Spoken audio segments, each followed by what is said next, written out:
Hi there, I'm Jeff Nugent, and this is another session of Ask the Expert on Contingent Workforce Strategies LinkedIn Group. I am so excited about this session today. Not only do we have the best guest in the world and someone that I've bumped into at the various conferences and had lots of good conversations over the years, I think this is a very, very important topic. One that, we've been talking about for years and years and years, and I still don't think we've solved the question of, can HR and procurement get along in managing contingent workforce programs? And I'm joined here by Allen Chilson from Danaher. And, I've known you past your most recent engagement and role as talent acquisition leader. You've been in the industry for over 20 years. You've been at BASF, AstraZeneca, FINRA, etc., and always on the talent and acquisition and talent management side. So I know this might be a little bit biased because you're representing HR, but I also think it's a great representation of HR in how you've collaborated over the years. So I'm so excited, Allen, that you could join us today and talk about this great topic, how HR and procurement can get along. Great. Yeah. And thanks for having me on, Jeff. And yeah, probably just share a little bit of detail about my role at Danaher. My responsibilities include setting strategy for and optimizing our use of RPO and MSP programs, and the vendors, as well as our use of direct hire search firms. And like you said, I've been doing this for over 20 years. A lot of my responsibilities have had contingent workforce management involved. I've managed some other vendors in the past. I've managed relocation and law firms that were helping us with immigration and affirmative action plans, but really do enjoy both the contingent workforce management side of things and talent acquisition. And I've also managed in-house TA teams where RPOs weren't involved. So kind of been around it for a while, right? And for those listening to our chat that aren't familiar with Danaher, Danaher is a global Fortune 500 company. It's a science and technology innovator. We work with customers in the life sciences, diagnostics, and biotechnology industries to help solve complex problems for them and improve the quality of life for everybody around the world.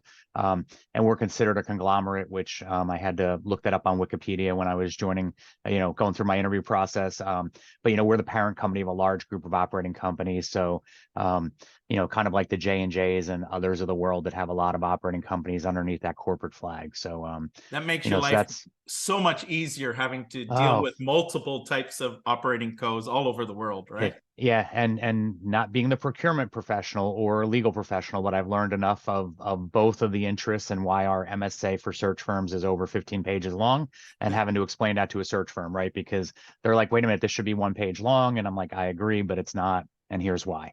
Right. Yeah. So it's that complexity. So we are a complex company, but we also do a lot of complex work. And, so it's exciting, and I've been here just coming up on my 2-year anniversary. So, it's I still feel new, but, that's mainly because the company's so complex and I still learn new things every day. Oh, that's awesome. Well, getting, on the topic of can HR and procurement get along in a program, we look at the program and we see it as external spend, right? And that's where procurement often comes into play because they say, whoa, this is a big pot of spend that we need to manage better and more, closely so that we can save the organization money. And of course, we all know it, and you know it as talent. These contingent workforce program has talent, actually people that come in and out to do work for the organization, complete tasks of the organization. So, that innately says, well, okay, who's going to manage this, HR or procurement? And we're not here to answer that question. Who should manage the program? We're looking to say, how can HR and procurement get along? Because the answer really is both have a stake at the table that should be part of the program, right? Because they bring different things to the table. So, why why should HR and procurement get along? And from your experiences, what are some of the benefits and ROI that you've experienced by procurement bringing you into the program as talent in HR in some circumstances, or vice versa, you getting tasked with managing the CW program, and you'll say, hey, procurement buddy, you'll walk across the aisle and say, can you help me out on this? Yeah, no, and I'm 100% an advocate that HR and procurement have to collaborate, especially in regards to contingent workforce management, right? There's probably some other areas too. And any place where you're managing spend, they're going to want to be involved, like you said. I co-presented at an ISM conference a few years ago and also co-authored a journal article with Jim Weiner of Kelly OCG on this topic, right? Of, why if TA doesn't own your contingent workforce program, you need to get them involved at least, right? And, some of the benefits I think come from that collaboration between the two parties is you wind up having a platform for total workforce management, which the line managers usually already see it that way. They look at it one big workforce. They know they pay some of them on direct payroll, some of them from, a vendor, but they don't look at them as temps versus full-time workers like we do. There's increased visibility for both, right? As each one shares openly what's behind their curtain, right? So if procurement doesn't share what they see in the spend, I don't know that I have pockets out there I should address, and vice versa if I don't, talk to them about what I have going on with vendors as well.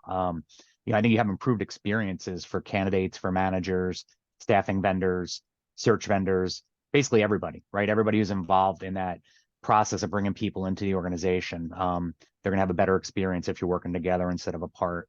And I think you get program optimization and evolution as these two parties put their combined knowledge together, both their internal and their external knowledge, and work to make sure the programs fit to the needs of the business, both today, and then start looking at 1 year, 3 years, 5 years down the road. Without that collaboration, you're probably never going to have that strategic plan, right, for a few years of how you're going to manage your contingent workforce, and if you're using an MSP, the vendor that's bringing it in. Why do sometimes they don't get along? Like, have you encountered when you've gone into a new organization and you're like, woo, I'm here, let's work on contingent, and then you say, hi procurement, I'm Allen. What are some of the obstacles you've seen on either side or heard on either side, and how can you maybe overcome those to start to collaborate better? Yeah, I mean, so luckily, Jeff, I've been blessed with great procurement colleagues everywhere I've worked, right? So hopefully some of them are listening and they hear me say that, right? But they truly understood the needs of the business, but people often stereotype procurement professionals being focused on cost savings over everything else, right? And I think that leads to an HR professional saying, okay, I don't want to go discuss my people strategy with them and the workforce planning that I just heard from the business, because they're going to tell me we can't afford it, we can't spend that much, we have to cut the budget. But first of all, I mean, I've not seen that stereotype in the procurement people I've worked with, and it might be that they're drawn to work with HR in the categories they wind up with because they can, they're not buying raw materials where it does come down to you're buying a commodity. But I think going beyond a stereotype, I think the lack of collaboration is often driven by HR, right? So I think it's the HR person that thinks Not my that job. Right. I don't want to have any involvement, arm's length, because those are not employees, and I don't want to be involved with managing non-employees. And I mean, part of that goes way back to the Microsoft case and everybody's fear of co-employment. But I think it's also just, as the HR person also wears a lot of different hats, right? If it's an HR business partner or a true generalist, and this is just one more hat to wear, right? And you're like, nope, that sounds like that's your job, procurement. I'll take care of the employee relations and everything when they're employees, but you manage that vendor, you manage the workforce. So they're kind of more than happy to have it there. I've worked, I've worked in a few places where HR has owned that contingent program. And then I've worked a few places where procurement owns it. I would argue, I mean, it depends on the size company you are, but and really what your core business is. But again, if HR is not going to own it, or really talent acquisition is not going to own it, that they need to be a partner. Some of the best practices in working together, like the role that each plays, and there's kind of an innate understanding of the roles and what their focuses are, but have you found that's a great way to, in working together, is defining each role's responsibilities in, and like you mentioned, who owns the program, and then how you get involved as a stakeholder in the program, and having that well defined. What are some of the best practices you've seen? Yes, I think for one, getting that mutual respect and understanding in place, right, that we're all working towards the same goal of success for the business, should open the doors to working together, right? So just kind of coming to, to grips with the fact that, hey, we're both service departments, we're serving our business. But after that, there's a few other things that come to mind. I think really investing time up front, to become aligned to a common vocabulary in regards to the company's contingent workforce program. And I think defining, okay, who owns it? What do you need from me? Procurement, if procurement's owning it, where can I help? Where do you need me? And I think getting that understanding of the firewalls that are in place, right? Because, or they can be implemented, right? So if they're not there, let's put them in place so we can answer HR out in the business that says, hey, co-employment. Well, no, here's why this isn't co-employment. Our lawyer said this says this. So bringing that together and educating people on the fact that it's not an issue, that we can all work together. Because then you can diffuse that concern, right? And that brings HR into the fold, and then they should be willing to partner, because if you start talking about what the other, what's in it for me's for them are. I think sharing metrics that show the CW program is a valuable part of the company's overall strategic workforce. And some of the simple things, but that if it is two separate programs and procurement owns it, HR or talent acquisition doesn't know these basic things. What are the number of external workers, right? So what's that percentage of your overall workforce that is not an employee? Because that's why the business finds that really important. And the number of contractor conversions coming over to a full-time employee. If the programs are separate and the two entities are not talking, HR and talent acquisition just knows that these people are getting hired, but they're from ABC staffing. They don't realize they're part of procurement's program, right? Unless they look deeper. So just getting the visibility of those numbers, helps everybody work together. And then I think once you've agreed to work together, have a workshop, right? And agree upon the contingent workforce strategy and how these two departments can complement each other in supporting the business, right? Because at the end of the day, that's what we're both there to do. And then, like I mentioned earlier, I think then you can start looking at your longer term plan, right? And set up a 3 to 5 year roadmap for how the program should grow and evolve and be aligned to the company's 3 to 5 year business strategy, which, to be honest, procurement and HR alone may not be getting that much visibility to that. But when you show up aligned and say, hey, here's 40% of our workforce are not employees. Here's how we want to help you manage that, but we need to know what's coming. You then find you start getting more information, because now you're showing up as a strategic resource to the business instead of an order taker, right? And that's what both separately may be viewed as. Yeah, no, it's so true, right? And if you hear the situations when the head of HR is asked, what's my head count across the organization, and the number comes out ridiculously low, and they know there's double the amount of workers on site, but they have no visibility into that because they've said, no, that's not my job, right? And procurement has that data. So that collaboration is key there.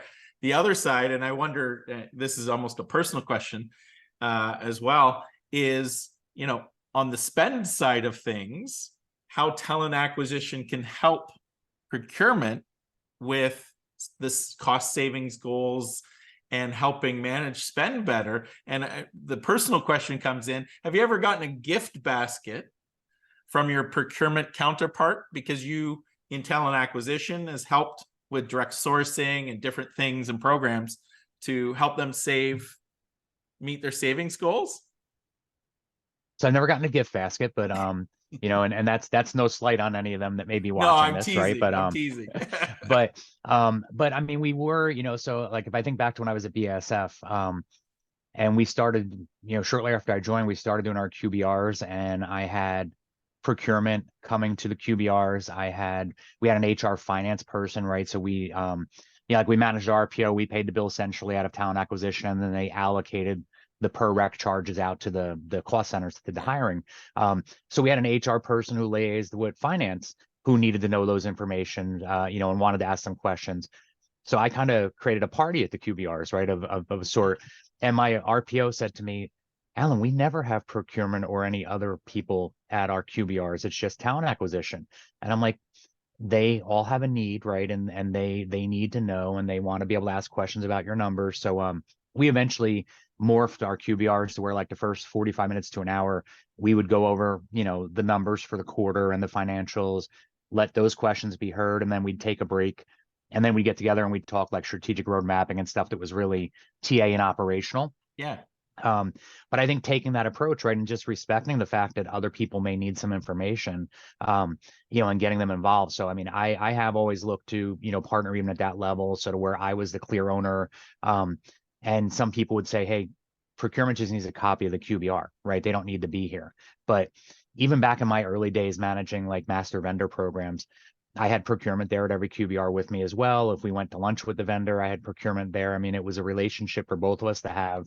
And that way they could go ask questions directly of the vendor that didn't need me there, right? If it was really strictly, hey, I need some reports, or, why flow it through me? I don't need to be the single point of failure, right? So I want to let others have access. That sense of engagement between the two parties at such a level allows you both to see each of your needs, and not only the needs, but what are some of the success metrics that each are shooting for, and then collaborating as internal stakeholders. But like you said, bringing a party together with your external stakeholders too, and your vendor community, and allowing all of the stakeholders to kind of communicate their needs so that the vendor community can start to act in a way that meets the needs of the organization and the different stakeholders, right? Yep. I agree. And I always look at the vendors. I mean, they're an extension of my team, right? If I'm the one managing them, and I always encourage everybody in talent acquisition is, hey, look at the RPO recruiters is no different. They're following our process. They're using our ATS. We're just assigning them some jobs that are, whether they're overflow or however we strategically do it. But I look at the MSP team the same way, right? If we had an internally managed program, they'd be my employees or procurement's employees. So why wouldn't we treat them that same way? And therefore they should get access, to get to know more about our business and hear from these other parties as well. So to me, it's a two-way street when you bring those other people to the table. But I think it's just one of those hard things, right? Because I've also worked places, and sometimes it's when you're working globally and it's language translations too. But, I've heard of a procurement leader from Europe saying, hey, we can't call these vendors partners. They're not our partners, they're vendors. And again, that may be the translation to that person's native language. But, this is about bringing in people and meeting the company's strategic goals. It's not buying office supplies, right? So we can't really treat them like a vendor that's just showing up and dropping a package at our loading dock. They're doing a lot more for us, and keeping them as integrated into our process and fully aware, to me is one of the keys to success in any any HR related vendor. So even if you're if you're in other parts of HR and you have your benefits brokers or you have your compensation analysts, they need to know about your business too. Otherwise, they can't help things that they're not going to tell you if they don't know, right? So it's I think it's just really big, and you're paying for a service from them. You got to make sure you include them in the information flow that they need. Oh, for sure. And so it like you said, it's a two-way street. And I think engaging with all the stakeholders in different ways has helped everybody collaborate better. And the two-way street, especially if you're the ones engaging with your vendor community, knowing what is going on out in the market is also important for your hiring managers and or your procurement stakeholders, etc., so that maybe you can help educate and help change internal things that might be the obstacles. How do you work with your vendor community in helping educate some of your internal stakeholders and even yourself, right, to know what's going on in the market, changes in scarcity of resources, rates, etc.? Yep. No, I mean, they're the ones on the front line, right? And I mean, if you look at, any MSP program, for one, I'm not their only client, right? So they can bring me information they've learned from other client programs and share those best practices. But I mean, I think any good MSP out there right now too invests a lot in research, right? So they can bring you market data that you would spend hours, if not weeks, trying to compile yourself. But since they can hire some people to do it and then bring that value to each of their clients, so there's just a lot of information available from those kind of vendors. But I've even found in the past when when I've made myself available to the staffing vendors within the MSP program, right? Whether that was doing our, annual like supplier day or, engaging a few of them to learn about a market where we were struggling. There's a wealth of knowledge out there because they're the ones talking to the candidates. They're the ones hearing that, hey, don't want to work there because, right? And whether it's the pay rate, whether it's that I heard they don't convert to full time.